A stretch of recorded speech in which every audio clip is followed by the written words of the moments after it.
अजमेर उत्तर विधायक वासुदेव देवनानी ने भारतीय जनता पार्टी द्वारा निकाली गई जन आक्रोश यात्रा के संबंध में मीडिया से मुखातिब होते हुए प्रदेश की कांग्रेस सरकार को जमकर आड़े हाथों लिया। मीडिया से बातचीत करते हुए विधायक देवनानी ने कहा कि 11 दिन तक 150 किलोमीटर की यात्रा में वे शहर की जनता से मुखातिब हुए, जहां उन्होंने जनता की समस्याओं को नजदीक से जाना। प्रदेश की जनता इस समय बिजली, पानी, बेरोजगारी और महंगाई की समस्याओं से लगातार जूझ रही है। भारतीय जनता पार्टी के शासनकाल में जहां लोगों को 36 से 48 घंटे में पानी की सप्लाई उपलब्ध करवा दी जाती है, वहीं कांग्रेस के शासनकाल में लोगों को 72 से 96 घंटे तक पानी की सप्लाई नहीं मिलती है।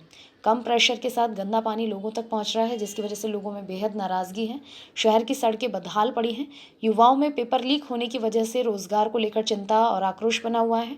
प्रदेश में पेट्रोल डीजल पर लगाया गया टैक्स देश में सबसे ज्यादा होने की वजह से जनता महंगाई की मार से परेशान है। उन्होंने कहा कि कांग्रेस ने अपने घोषणा पत्र में बिजली की दरों में कमी लाने का वादा किया था, लेकिन कांग्रेस के शासनकाल में 9 बार बिजली की दरों में बढ़ोतरी हो चुकी है। वहीं कांग्रेस पर पलटवार करते हुए उन्होंने कहा कि कांग्रेस इस वक्त भीतरघात की समस्या से जूझ रही है। प्रदेश के 2 आला नेता केवल हाईकमान की डर से सार्वजनिक मंच पर हाथ मिला रहे हैं। राहुल गांधी भारत जोड़ो यात्रा निकाल रहे हैं, जिस पर करोड़ों रुपया खर्च किया जा रहा है। इन सभी का जवाब आने वाले समय में कांग्रेस को मिल जाएगा। भारतीय जनता पार्टी के द्वारा जन आक्रोश यात्रा का पहला चरण कल समाप्त हुआ। 4 दिसंबर से और 14 दिसंबर तक लगभग अजमेर उत्तर के अंदर हमने 150 किलोमीटर की सड़कों पे हम लोगों ने जनसंपर्क किया, जिसके अंदर हमको लगभग 350 के आसपास शिकायतें प्राप्त हुई और हमने 35,000 से ज़्यादा जो हमारा पैम्पलेट और पत्रक है, जो ब्लैक पेपर भी है, इसको हमने बांटा। लगभग हमारा 250 जगह स्वागत हुआ और सभाएं और चौपाल ऐसे लगभग हमने 87 सभाएं और चौपाल हुई और इस दौरान 25,000 से अधिक हमने लोगों से संपर्क किया। उसके माध्यम से जनता ने हमारे इस जनसंपर्क और रथ यात्रा को सराहा।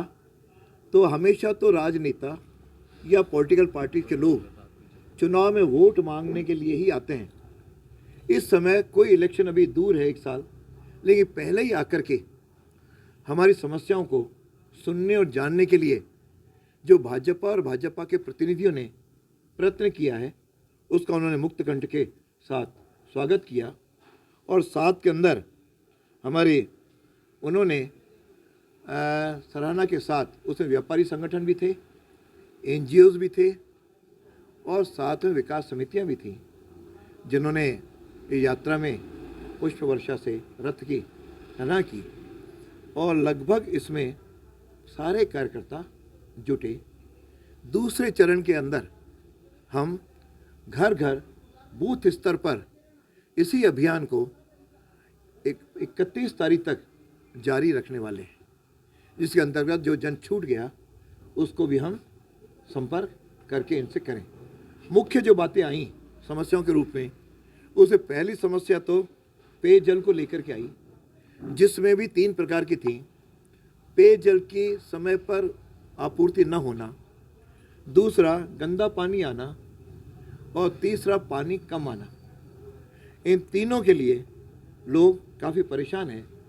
और लोगों ने यह भी जानकारी दी कि जब भाजपा की सरकार थी तब हमको 36 से 48 घंटे में पूरे प्रेशर के साथ पानी मिलता था, और आज पिछले 4 सालों में पूरा ढर्रा बिगड़ गया है और अधिकारी उसकी सुनते भी नहीं हैं, और इस नाते लोग परेशान हैं।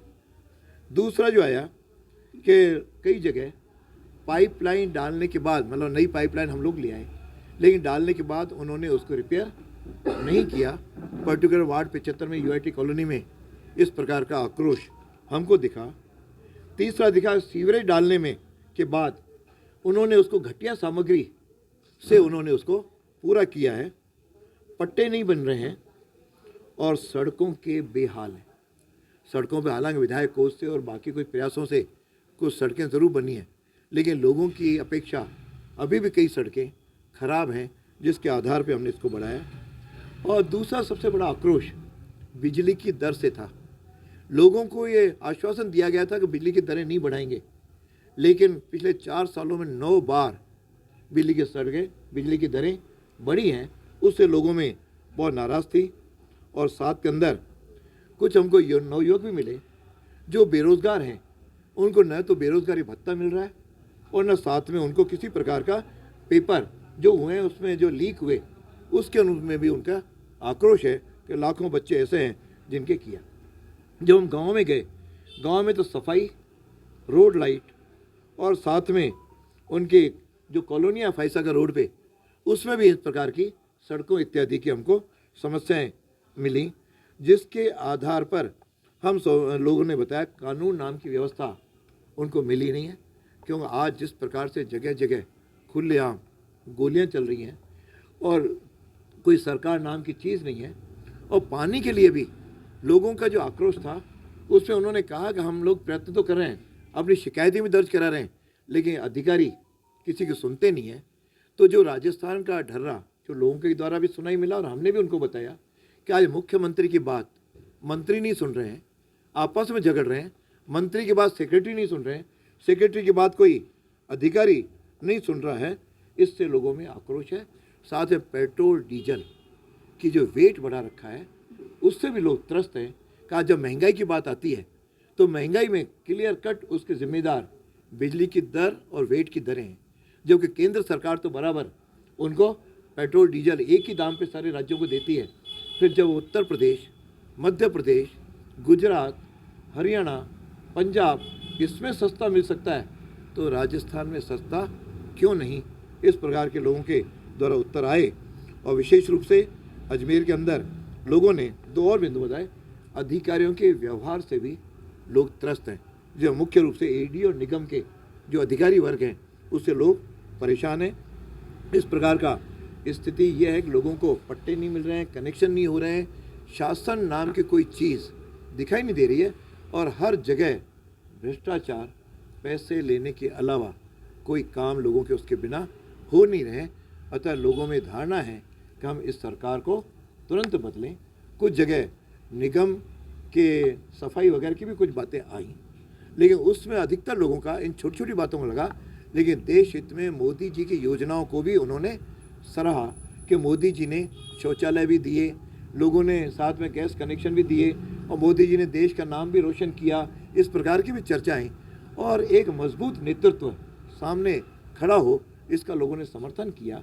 साथ में एक बात जो राहुल की जो यात्रा चल रही है उस पर भी लोगों की टिप्पणियां थी कि यदि हम सड़कों के लिए पैसे मांगते हैं तो कहते हैं पैसे नहीं है, लेकिन 500 करोड़ रुपए से ज़्यादा केवल इसकी राहुल की यात्रा पे खर्च किए जा रहे हैं।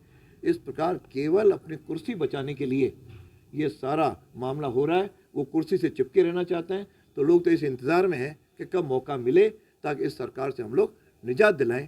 किसी भी मायने में बीजेपी की जो हमारे वसुंधरा जी की सरकार थी वह आज की सरकार से कई गुना अच्छी थी, ऐसा धारणा लोगों की हमें मिली और उस बार विधायक के नाते हमने उनकी समस्याएं सुनी, इकट्ठी की हैं। मैं संबंधित विभागों को भी पर्टिकुलर पत्र बना करके और व्यक्तिगत मिल करके भी इन समस्याओं से उनको अवगत कराऊंगा।